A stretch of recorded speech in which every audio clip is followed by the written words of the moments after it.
Hello students, welcome to E-Patasala. I am Dr. Kalayarasi, Assistant Professor in the Department of Textiles and Clothing, Avanashingam Institute for Home Science and Higher Education for Women, Coimbatore, Tamil Nadu. Today, we will have an insight about different effluent treatment methods. You all know that the textile processing industries consumes large volume of water that is required for various processes including desizing, scouring, bleaching, mercerization, dyeing and printing. These industries releases a wide variety of pollutants during the processing of fibers, fabrics and garment construction. About 200 liters of water are used to produce 1 kilogram of textile material. About 30% of water is used for bleaching and 16% for dyeing. Most dyes used in textile industries are stable to light and are not biodegradable. The wastewater released by the textile and dyes of industries is highly polluted. These waste causes damages to ecological system and have to be treated due to their impact on water bodies and growing public concern over the toxicity and carcinogenicity of the pollutants. So, knowing about the different treatment methods is a need of the hour. The objective of effluent treatment method is to enable the students to gain knowledge about different effluent treatment methods, to know about different effluent parameters. The effluents are treated in 3 stages. They are primary treatment, secondary treatment and tertiary treatment. Now, we will have an overview about the different primary treatment methods. The main objective of primary treatment is to remove suspended solids and bring the pH to neutral range. Primary treatment method includes screening, sedimentation, equalization, neutralization and coagulation. Screening. Screening is the first step of primary treatment which removes larger suspended particles such as fibers, yarns, pieces of fabric, lint, etc. Removal of these substances is important as these may clog pipelines, generators, pumps and machineries. Screens of various sizes and shapes are used depending on the nature of solid to be removed. Short fibers and smaller suspended particles are removed by fine screen. Larger suspended particles are removed by coarse screen, which consists of metal bars or heavy wires spaced 25 to 50 mm apart. They are placed at an angle of about 60 degrees to the horizontal axis of the flow or curved to the radius of a circle. Fine screen consists of woven wire or perforated plates and its pore size ranges from 0.18 mm to 0.4 mm. The screens must be cleaned at regular intervals. Nowadays, modern mechanical screens are used. These screens are of 2 types: rotary, self-cleaning, gravity type units and circular, overhead-fed, vibratory units. After screening, the effluent undergoes sedimentation. Sedimentation is a process of settlement of larger particles by gravity. It is an essential prerequisite for secondary treatment. It removes fiber and scum. Most of the solids settle along with heavy metals. The sludge formed at the bottom of the tank is removed as underflow by vacuum suction. Now, let us see the third primary treatment method, that is equalization. Different kinds of waste are produced by various textile processes and discharged at different intervals. Hence, treatment cannot be done as the effluent exhibit different characteristics from time to time. Treatment will be effective only when the parameters such as BOD, pH, etc. are constant. Effluents from various processes are collected in a holding tank to make the characteristics of the effluent uniform. This process of stabilization of pH and BOD is called as equalization. The size and shape of the equalization varies with the amount of waste generated. It should have the capacity to hold the entire effluent generated. Proper mixing of wastewater is brought about by appropriate distribution and baffling, mechanical agitation and aeration. Several inlet pipes were spaced at regular intervals across the width of the tank for thorough mixing. Mechanical agitators are placed along the center of the tank spaced equidistantly. There are several advantages of equalization process. It reduces the cost of treatment by mixing acidic and alkaline effluents, thereby bringing the pH to neutral. It prevents the shock loading on secondary treatment. Equalization will bring down the pH of the effluent which will otherwise hinder the secondary biological treatment systems. Neutralization. The effluents from textile processing industries have extreme pH value. Hence, it has to be treated before letting out into the environment or for secondary treatment. The effluent of acidic nature will corrode the cement, concrete and metals of the pipeline, pumps and other structures. It also de-emulsify the fats, grease and soaps etc. and produce sticky gums which may block the pipelines. Alkaline effluents are also dangerous as it is corrosive in nature. Hence, textile effluents have to be neutralized before discharge into the environment. There are two methods of neutralization. One is neutralization of acid waste and neutralization of alkaline waste. First, we will see how acidic effluents are neutralized. One of the effective and cheapest method of neutralization is mixing the acidic effluent with alkaline effluents in a large holding tanks. Mixing of the effluents may be controlled using valves. Another method is lime slurry method. Lime slurry is the cheapest source for neutralizing large volume of acidic effluent. In this method, the sludge is produced in voluminous and take more time. The third method is caustic soda method. The most effective neutralizing agent is caustic soda. The advantages of caustic soda method over other methods are: hardness of the wastewater is not increased, only smaller amounts of caustic soda are required and very smaller volume of sludge is formed. The disadvantages of this method is that the caustic soda is expensive and hence cannot be used for treating large volume of water. Neutralization of alkaline waste. Alkaline effluents are neutralized by two methods. The first method is treatment with sulfuric acid. This method is the most efficient method of neutralization of alkaline waste. Predetermined amount of sulfuric acid is added to the alkaline waste. Only smaller volume of sulfuric acid is required. The disadvantage of this method is that sulfuric acid is expensive and highly corrosive in nature, hence difficult to handle. So it requires special materials for storage and pumping. The second method is boiler flue gas treatment. Carbon dioxide present in boiler flue gas acts as a neutralizing agent. It reacts with alkaline waste and form carbonates. The equipment consists of a blower, pipeline to carry the gas, filter to remove the sulfur and unburned carbon particles, and a gas diffuser for diffusing carbon dioxide into wastewater. This method is economical, but pH can be reduced only up to 9. The final primary treatment method is coagulation. Coagulation means treatment of water with coagulants to remove colloidal and fine suspended impurities. The particles are destabilized and aggregated to form floc by the addition of some chemicals. The formed flocs adsorb and entrap the suspended particles and settles rapidly. Most commonly used coagulants for the treatment of textile effluents are alum, ferric sulfate, ferrous sulfate, chlorinated copperas, ferric chloride and calcium chloride.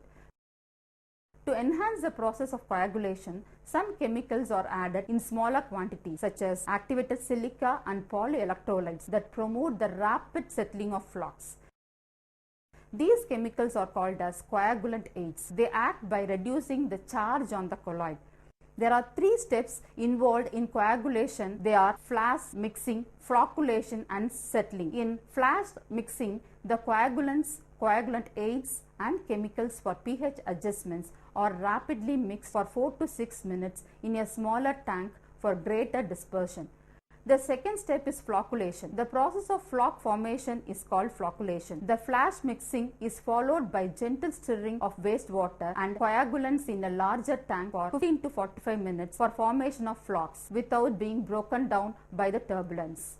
The final step is settling. The flocs form, entangle other suspended particles and settle quickly, leaving a clear supernatant liquid. A period of 1 to 6 hours is required for settling. In this process, BOD is reduced by 63%.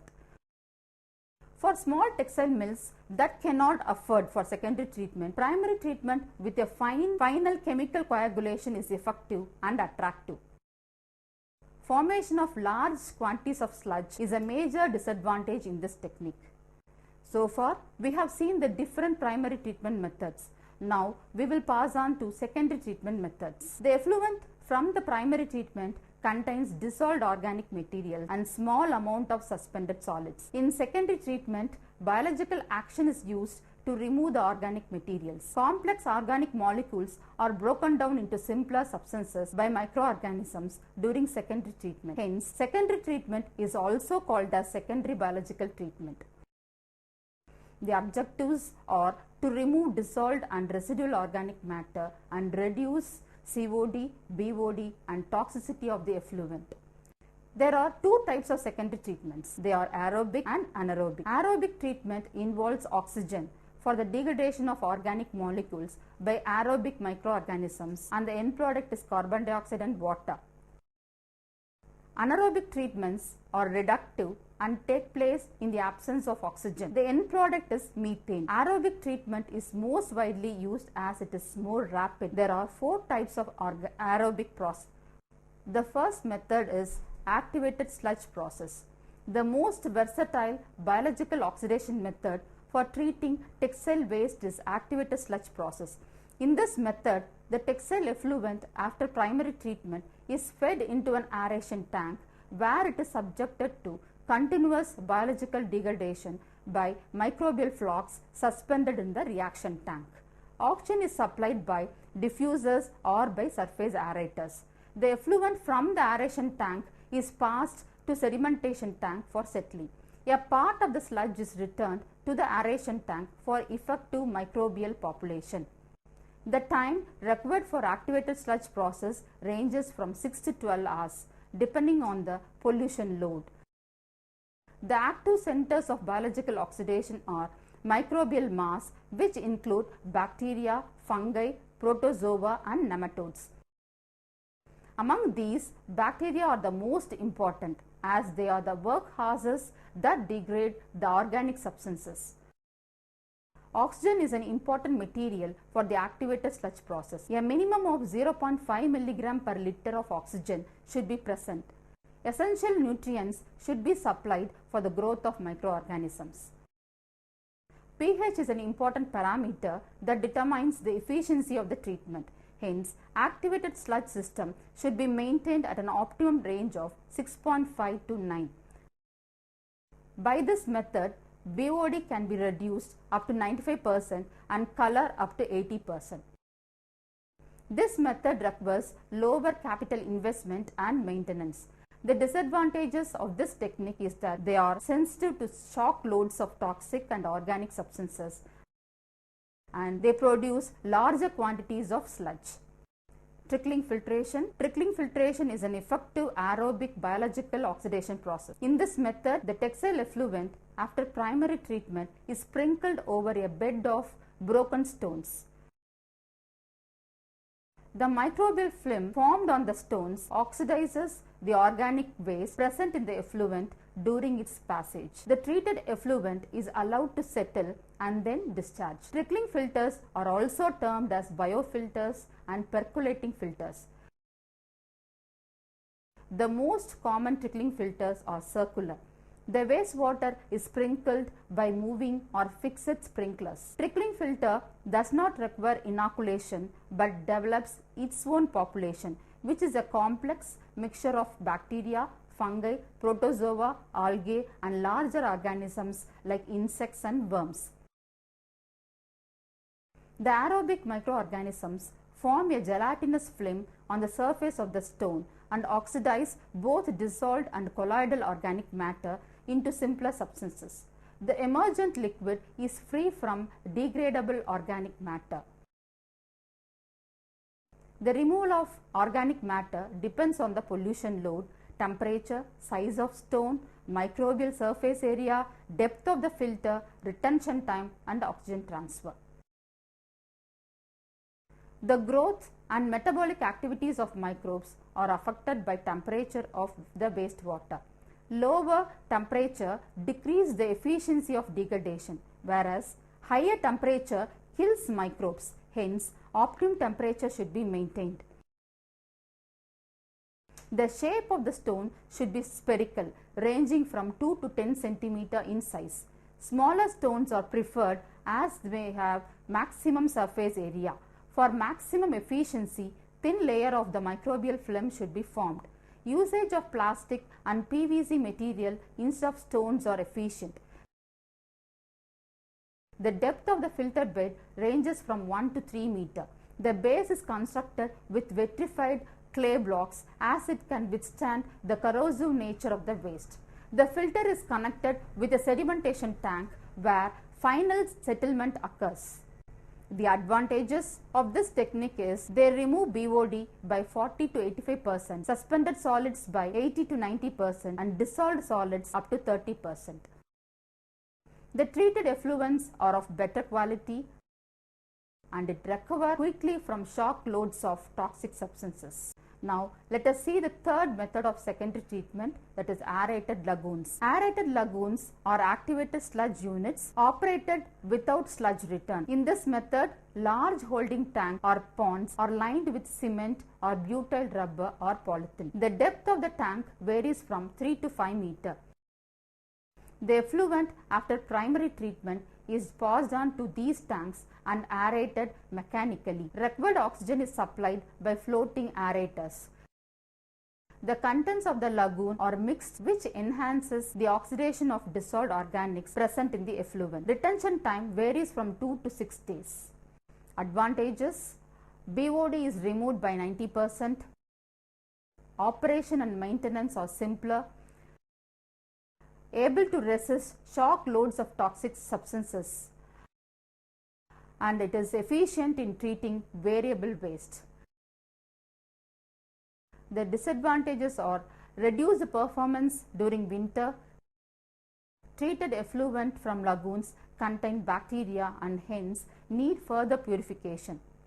Oxidation ponds. The oxidation pond is a simple and economical method for textile effluent treatment. An oxidation pond is a large shallow pond in which effluent is added at one end and treated effluent is removed at other end. Oxidation of organic waste is brought about by bacteria and flagellated protozoa. Oxygen is supplied by the algae present in the pond. More the algae, more will be the amount of oxygen released, which in turn increases the rate of purification. The growth of the algae is enhanced by the nutrients present in the waste. If the waste lacks essential nutrients, it has to be supplied. For light penetration, mixing of the waste by wind and natural aeration, the pond is built shallow. The bottom of the pond is covered with polythene sheeting or linings of bitumen and asphalt to prevent seepage. Concrete slabs are placed at the sides to prevent vegetation and erosion. The retention time varies from 10 to 30 days. By this method, reduction in BOD is achieved up to 80%. We have discussed about aerobic secondary treatment methods. Now, let us have an overview of anaerobic digestion. Anaerobic digestion is carried out mainly for the digestion of sludge. In this method, digestion is carried out in the absence of air in a closed chamber of depth of about 6 meters. The organic wastes are converted into methane, ammonia, hydrogen sulfide and organic acids by microorganisms. The retention period ranges from 10 to 12 days. For effective treatment, the contents are made uniform by stirring. The temperature is maintained at 35 degrees centigrade. BOD reduction is achieved up to 80 to 90%. The advantages of anaerobic digestion is that the process produces much less biomass or sludge. No aeration is required and accompanying smell is less as the process is enclosed. The disadvantages of anaerobic digestion are that the process requires good mixing, a temperature of 37 degrees centigrade, long retention time and a substrate with high BOD. Tertiary treatment. Tertiary treatment is carried out to remove dissolved inorganic solids, colorants, non-biodegradable organics and metals. It is also called as advanced wastewater treatment. It involves physical, chemical or biological processes or their combinations depending on the impurities to be removed. Under tertiary treatment, first we will see reverse osmosis. Reverse osmosis can remove particles ranging in size from 0.001 to 0.01 micrometer and can operate at 90% efficiency. The process of osmosis can be reversed by applying sufficient pressure to the concentrated solution to overcome the osmotic pressure. Reverse osmosis creates microscopic openings so that only water molecules pass through. When textile dye effluent is passed through the semi-permeable membrane, a concentrated dye solution is left over. The most commonly used membranes are cellulose acetate butyrate, and cellulose triacetate. Advantages: this method is excellent for color removal and recovery of dyes, heavy metals and sizing materials. Disadvantages are the membranes are expensive and has to be replaced frequently as the dyes clog the membranes. The next process is electro-dialysis. The electro-dialysis process uses a series of high capacity, a highly cross-linked ion exchange resin which selectively transfers ions but not water. In contrast to the reverse osmosis, electro-dialysis employs the removal of solute from the solution rather than the removal of solvent. This process uses selective permeable membrane and an electrical potential difference to extract ions from solution.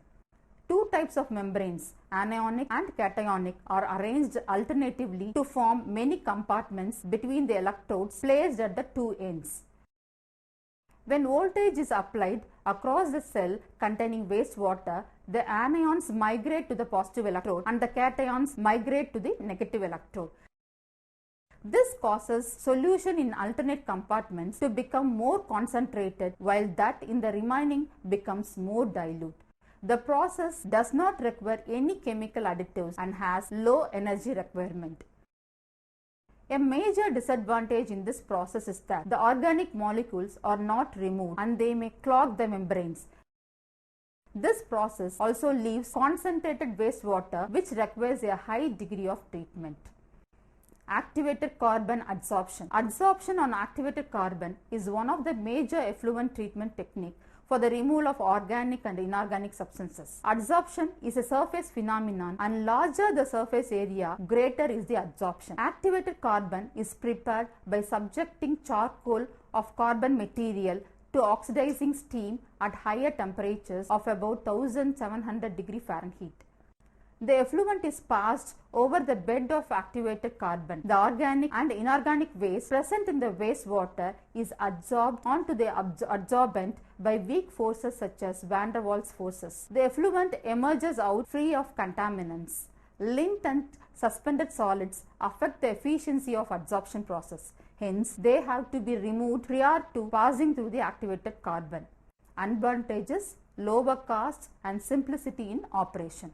To conclude, the significance of water is universally known, and the value of life depends on the ability to manage available water in the greater use of people. The production processes of textile materials involve larger utilization of water, which results in the release of polluted water.